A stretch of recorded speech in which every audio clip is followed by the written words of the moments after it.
This is a review of set 1785, Crater Critters, or sometimes it's called Introducing Crater Critters, as it says down on the bottom here.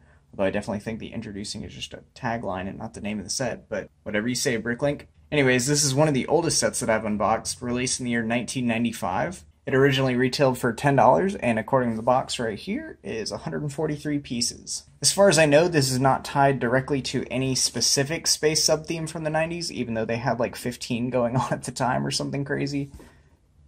It just looks to be two strange robots. And no minifigures in this set, unfortunately. But it still looks pretty unique. And I found a great deal on it. It says it was $9.92 at Walmart. I actually think I even paid less than that. The main cost of this set was really just the shipping, because it is quite a large box for what's included. So I knew I couldn't pass up the chance to unbox and review something this old. Anyways, it's just got this small piece of clear tape on the top. So let's go ahead and cut that open.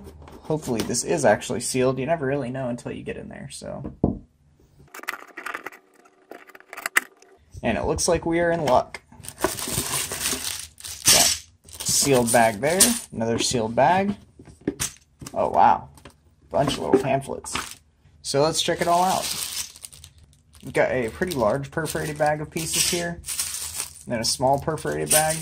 Here are the instructions.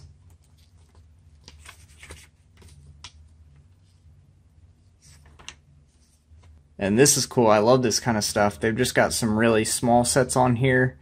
As you can see, you've got a dump truck for $4.50 and a street sweeper for $7.25. And we can open it up and see some other prices on the inside here. We've got base plates for $5.50, 32 by 32s. Bunch of printed space pieces. Man, that is just cool. What a blast from the past. I wish you could still order sets like these from Lego.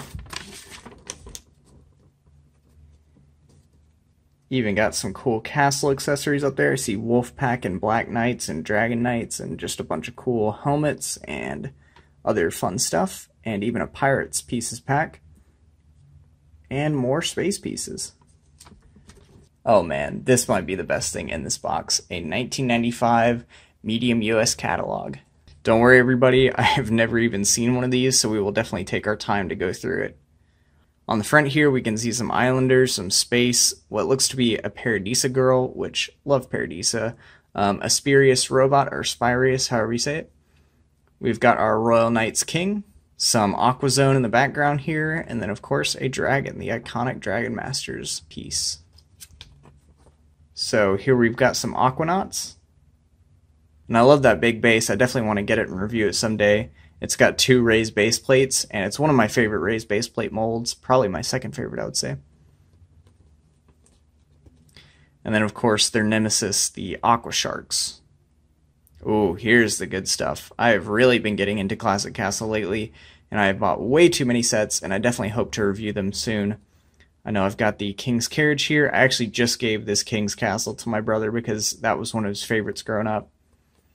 I've got the Skeleton Surprise, I've got the Fire-Breathing Fortress, and the Dark Dragon's Den. Definitely got to review those. This Fire-Breathing Fortress is way underrated in my opinion. Here we've got some of the mid-90s pirates, which I actually don't really have many of these, although I do have quite a few pirate sets. I do have this set here, and I did find this sealed King Kahuka set for, I want to say like $8. It was some crazy deal. Unfortunately, I already opened that. That was in the interim when I didn't really do this channel. Kind of regret that, but it's okay. Maybe I'll review the set itself someday. And then, of course, we've got the infamous Unitron Monorail. Highly sought after by AFOLs. I actually almost bought all the track pieces to the set the other day on eBay, although I held back because I didn't want to fork out the other $200 it would have been to complete the set. Maybe someday. Maybe someday I'll come back and grab one of those. And then we've got Spurious over here. I actually just got this lunar launch site the other day, and I actually really hate the official build for this set. Let me move in closer here. Yeah, so I kind of took it as a challenge to try and rebuild it just using the pieces in the set, and I really think I did a better job. I'll make sure that once I review this set, I include the alternate model in there to kind of show you guys what I did. And then we've got the Spurious Robot, which really reminds me of these Crater Critters, which I promise we will get to eventually. Although I do like that these come with an actual minifigure. I really wish that the Crater Critters did as well. And how could we forget Ice Planet with the Trans Neon Orange Chainsaw? I do have a couple Ice Planet sets, probably need to review those as well. I did have the Deep Freeze Defender, but I sold it a couple years ago. And then some town stuff, looks like kind of the Outback stuff here. More town, really love that airport. Would like to review that someday. The Hot Rod Club, another cool set, maybe I'll get that as well. Even more town goodness. I actually have this Hurricane Harbor on the way and I'm very excited to get that in. Definitely have to review that at some point. And then the Pizzeria, another one of my favorite sets growing up. Definitely got to review that too. So many sets to get to. And the Sail and Fly Marina, if I could find that for a reasonable price, I would definitely review that as well. Oh my goodness, we've got some Paradisa here. Nobody freak out, it's Paradisa. So we've got the Dolphin Point here, I do have that, and the Sidewalk Cafe, I do have that, and the, I think it's called Cabana Beach, I also have that. So definitely got to get around to reviewing Paradisa someday as well. Belleville, I love the colors in this theme, although I definitely don't like the builds at all, so I kind of just want to get some of these sets, maybe even just parts for these sets, to use them in other mocks. I just really like the bright colors and the unique pieces that you find in them. We've got some train stuff. This never really interested me much. Same with the model team.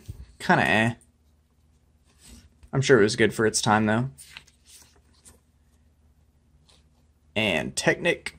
I actually really like these large Technic figures. They're very posable, very fun. I had one as a kid. And I just love that guy. I actually played with him so much his foot broke off, unfortunately. And then this pretty beefy looking ATV. And that is the Lego catalog from the year 1995. A lot of fun stuff in there. Glad we got to look at that. Anyways, I guess we should get back to the reason we actually came here, and that is to build the Crater Critters. So let's jump to it.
So these three studs are the only extra pieces we get.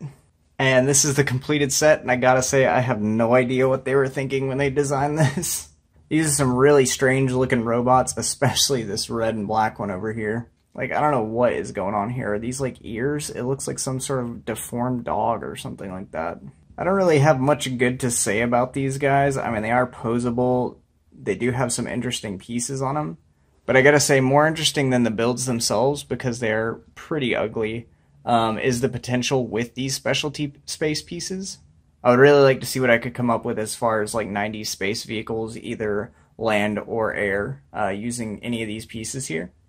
And I gotta believe that that's what they had in mind, because these are just some really odd builds. Anyways, adjusted for inflation, the set would have retailed for $17.06, and current used prices have it at $14.56. And honestly, I could not recommend this set unless you are just dying for some 90s space pieces. In a way, I kind of view this set as just one of these glorified extra pieces packs for like space-themed something or other. Just because they do have more of the bigger pieces, like these inverted 1x2x3 slopes. And of course all these finger joints in black and blue. So if you want some of that stuff, sure, go for it. Otherwise, I don't know what kind of play value you're going to be getting out of this set. Either way, though, I'm glad we had the chance to unbox it, and really I would say that the 1995 catalog is the best thing in this box. So thank you guys for watching.